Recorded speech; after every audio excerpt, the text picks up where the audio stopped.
Alright guys, for this podcast, I'm gonna be quick here and only talk about Yastora Rework because honestly, there's nothing else to talk about. Yeah, aside from reminding us some stuff from 3rd year anniversary event and a couple tournament that's gonna happen in the future, there is nothing else worth talking about in the first 2 hours of the stream. Hell, it's not even 2 hours, it's only 1 hour and a half, and they paused the stream for half an hour until the Dissidia 10th year anniversary event comes in. Oh, and about that event, I'm pretty sure there's not a thing revealed there. I don't know, maybe there's something important there, but I'm gonna wait for someone to translate it. Anyway, without further ado, let's go to Yastora Rework. And honestly, I don't even know if I should call it a rework. It might as well just be a freaking rehaul or reboot like how Final Fantasy XIV turned to Realm Reborn. I mean, she's still a marksman who can heal and throw rocks at people, but dude, she's built like a whole new character here, and I can definitely see why they changed her so much. The old Yastora was kind of an oddball. She was a mid-range character that can counter a lot of melee characters, but her projectile kinda lack a punch and range to deal with other marksmen. Her main damaging projectile have no knockback and only medium priority. She lacked damage and mobility in general, and not to mention, most of her HP attack are, should I say, non-traditional, and also really freaking hard to land. I mean, yeah, we all know about the infamous Holy, but good players know how to deal with that, and it's really risky. So to fix this, they make her a little bit more traditional, but still retain her motif of being a white mage, and also add a little bit more to her. And by add, I mean she can also be black mage now. I mean, it's like black mage, but it's called Thaumaturg.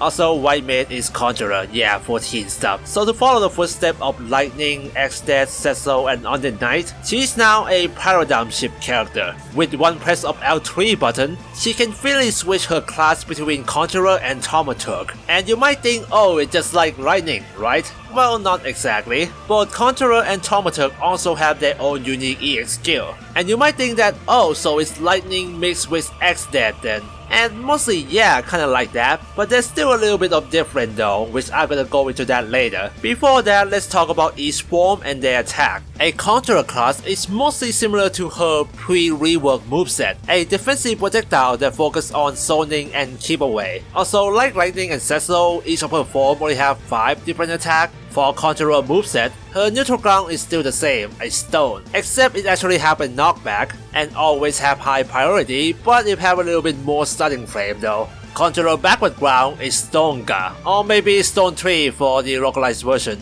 Go from the trap that is really hard to see, to something resembling with Kapka Fake Core. Again, mostly used for zoning. Her neutral aerial is Arrow, a slow moving projectile that she can put 2 of them on the stage at the same time. Not as slow as a Emperor Fireball, but it's not really that fast either, again mostly used for zoning. And then her backward aerial is Arroga, or again Arrow 3, a long range trap that's pretty similar to Emperor Daily Sail, but maybe a little bit faster but lack the tracking after cast. If Stone 3 is for close range zoning, then Arrow 3 is for long range zoning. Her dash attack used to be her backward air, Fluid Aura. It had much better range, but it's no longer by enemy in place. Great for knocking enemy away and breaking summon core. Her Conjurer EX skill is still the same, a little pulse. It's still the same big AoE that heal and bravery charge your teammate, but it seems the range has been reduced considerably, and HP and bravery gen is a little bit less. But don't panic and think she just got nerfed, because the cooldown of her EX skill has been reduced from 60 seconds to 50 seconds. Okay, maybe her EX skill does get a nerf, but this is where the Thaumaturg class come in. Being the class that's focused on black magic, these offensive marksmen focus on burst damage and keeping enemies still for team combo. Additionally, she can glide during most of her attack in this form, offers some mobility that her Conjurer class cannot provide.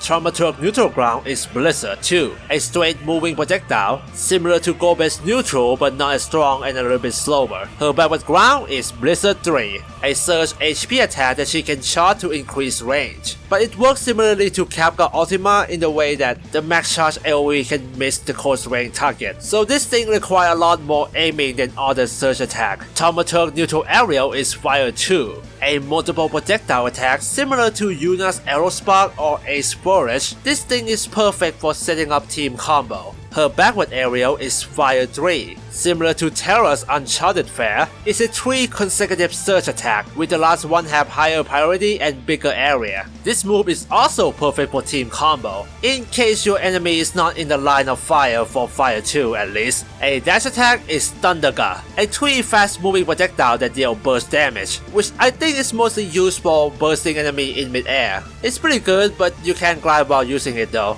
And finally, Thaumaturg EX skill, Foul. It's a big target AoE attack that pretty much acts as a brave conduit. She can charge to increase range, but once it's activated, it deals 250 damage at first hit, and after that it will deal 40 damage per half a second. The difference between a regular bravery conduit and Foul, aside from bigger initial damage, is that this thing have way more vertical area. And man, if your team have crowd control, you will be sucking enemy bravery so hard you don't even know how sucked you are. I also liked a duality between her 2 EX skill. Her White Mage EX skill is a AoE that heals your teammate over time, while her Black Mage skill is a AoE that damages enemy over time. It's a perfect yin and yang, man. But there's also some negative effect that happen when she changes her form. Every time Y'Stora changes her class, her EX skill cooldown will be reset for about 25 seconds, like pretty much half of the full cooldown time. So switching form really nearly is no go for her. In my opinion, in terms of switching job character, I feel like Y'Stora is in the middle between Lightning and Cecil. While Lightning can switch her form all the time and is also encouraged to, and Cecil cannot switch form all the time, and sometimes it's not even worth it to change the form. For Y'Stora, you can switch her form all the time, but it's not really encouraged. If you want to use any of her EX skill, you need to commit with one of her form, and after using it, that's the perfect time for you to switch a class. So that is pretty much a gist for her playstyle. But what about her problematic HP attack then?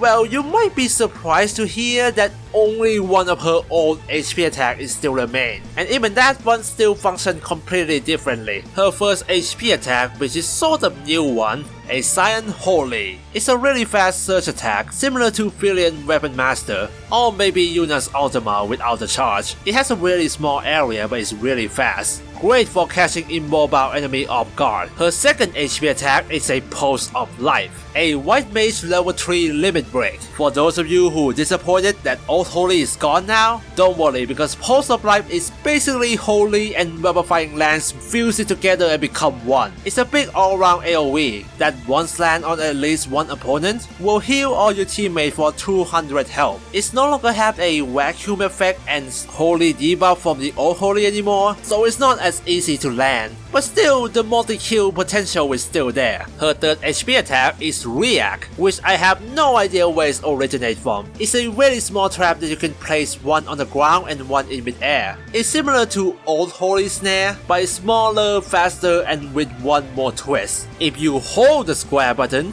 you can spawn this trap from long range. Works similarly to Emperor Backward Ground or Extend Reverse Polarity. If you use it right, you can snipe enemy from really far range, plus additional damage and slow debuff as well. This move is likely not going to be a meta pick, but damn, I'm going to have fun with this. And finally, her last and only remaining HP attack from her 1.0 version, a Spiritual Ray. Before, this move was sort of like a giant AoE trap that have a very high vacuum effect, but take like 4 seconds to even detonate, and most of the time you're not going to land a hit with this HP attack. It's mostly for screwing up enemy movement, but that's the only good thing it does. This new Spiritual Ray is a lot more universal. It's pretty similar to Ultimecia Old Hell Judgment, a big AoE with pretty high vertical range. It's slower than Scion Holy, but make it up by much bigger area. Once again, not as unique as the old one, but way more useful. And that's it for Y'Stora Rework, and I gotta say, I can see why they don't have the second rework for this podcast.